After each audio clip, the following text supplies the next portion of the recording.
Okay. I've been waiting for an update for this for a while. I've been wondering if there's ever going to be one. Well, we got one finally. Remember that case I was talking about where by the Louisiana mother lost custody to her child and to pay child support to her accused rapist? Yeah, I think her name is Christine.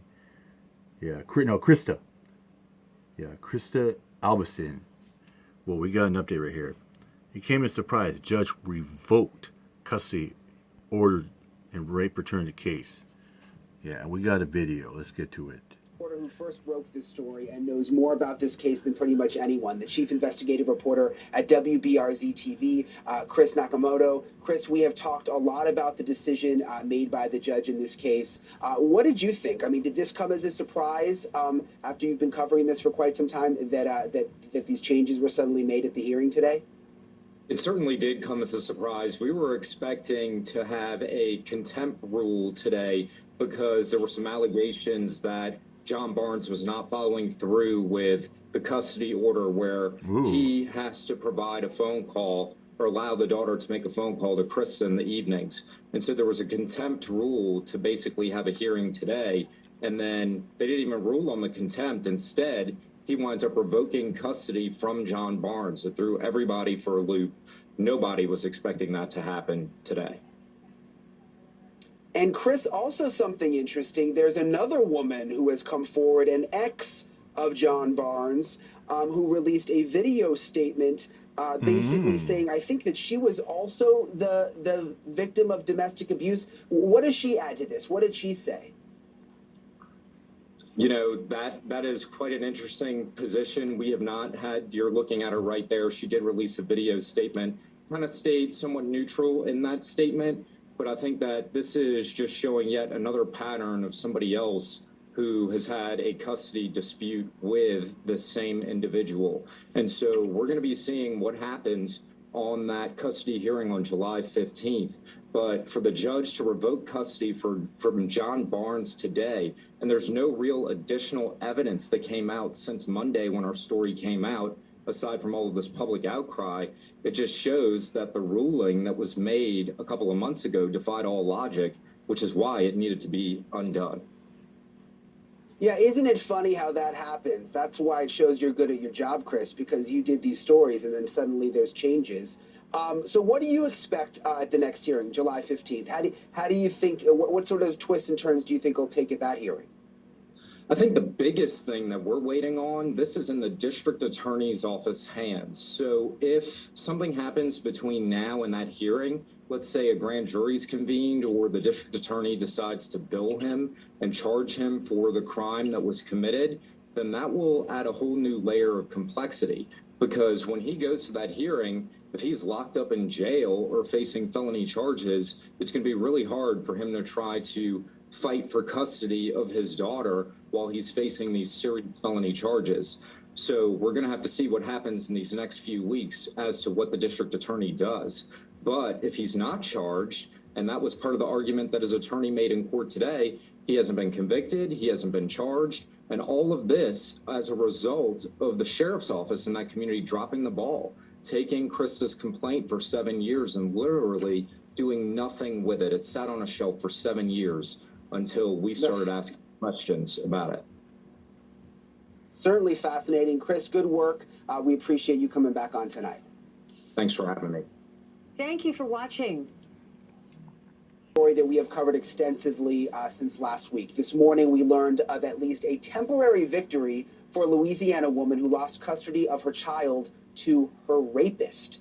A judge there ordered the child, a 16-year-old girl, moved out of the home of her biological father and sent to live with a neutral third party, at least for a few weeks until another court hearing can take place. The girl's mother, Crystal Abelseth, told us that she had been raped and impregnated by a 30-year-old man when she was 16 years old, too young to give legal consent. She says when that man, John Barnes, found out about the child 6 years later, he asked a court for custody and got it in February. He was granted full custody of the daughter, who is now the same age her mother was when he had sex with her illegally.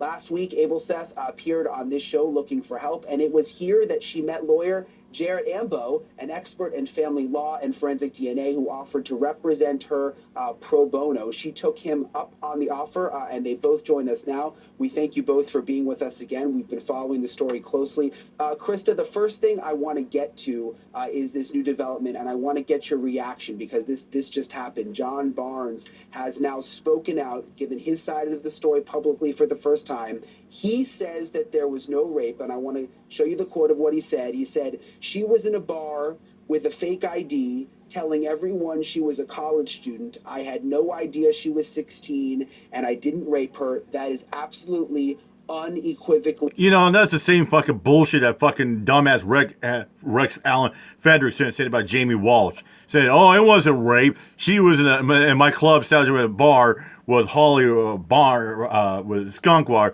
Yeah, he was saying the same fucking shit, same fucking bullshit.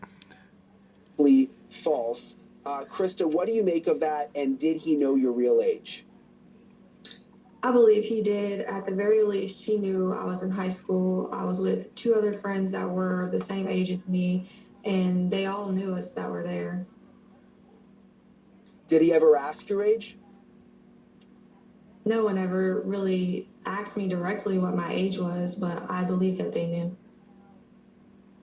So I want to ask you about this new development with the judge, with what happened today. Your daughter was ordered out of John Barnes' house.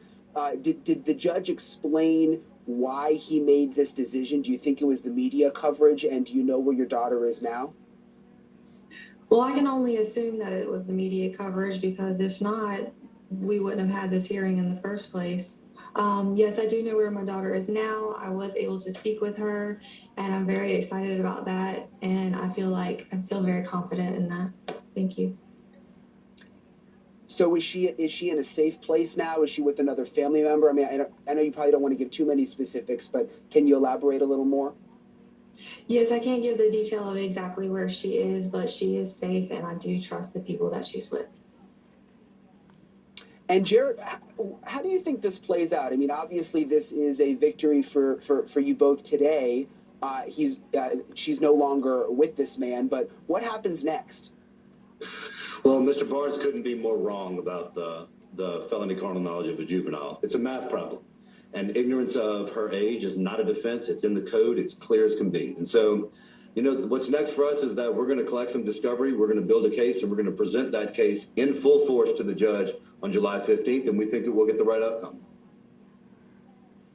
And I want to bring in a little more of what John Barnes said, just because this is new, and I want you both to be able to respond to this and set the record straight on what you have to say about it. Let's see what Fuckstein's got to say. Discussed why he says he first got custody of his daughter, and he said, "Men were coming in and out of my child's life. Krista had 3 husbands in 3 years, and it wasn't healthy." Why the fuck does it matter? Allegation that Krista had an ongoing relationship. Oh, it's such a big fucking deal, like who she's dating? Krista, is that true? No, I did not get married 3 times in 3 years, and I'm not seeing anyone that is in prison or was in prison. So Jared, See, that's what these scumbags do. They fucking lie and John deflect. Barnes' way of trying to muddy the waters at this point. I mean, what do you think he's doing right now behind the scenes? He's grasping for straws. He's in a very bad space. Fuck yeah. He is, in fact, guilty of... He's just trying to sound relevant. That's what exactly he's trying to do. An excuse for it. And really, it's disgusting because it's victim blaming, right? Yep. Well, Victim she shouldn't shaming. have been at the bar. I wouldn't have done that to her. Kind of like what Pedo Mouse said. He was calling his victim a whore. And so what he's asserting is that somehow because she was at a bar, then she deserves to be raped. This is Yeah, and this fucking, yeah, that's what he's doing. Like this fucking Mr. Barnes say, oh, well, she's at a bar, or she's asking for, or she's a slut. He's victim shaming. It really is foul. And he's just doing it all over again. He's victim shaming Krista. Whatever, none of it's going to work. Yeah, I mean, you made a good point. The law is the law, and no matter what Krista said, it didn't matter. It was his job to make sure that she was an adult. So we've got this hearing coming up on July 15th. Jarrett, what happens next? What are you doing to prepare for that hearing? So we're collecting some information. We intend to depose Mr. Barnes. I think that he'll probably plead the fifth. He should when we do so. And we are collecting the information relative to not only the fact of the ages, the birth certificates, the fact that she was under 17, he was 14 years older than her, but also everything that's happened since then. His assault and battery against her just a few weeks ago in one of the visitations that we have video of. His sexual assault, his alleged sexual assault against the daughter.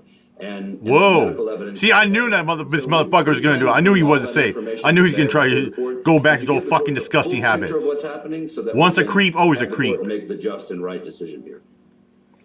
That's why Philemon loves deflecting and hanging with real creeps. It's like Philemon says, yep, creeps stick together.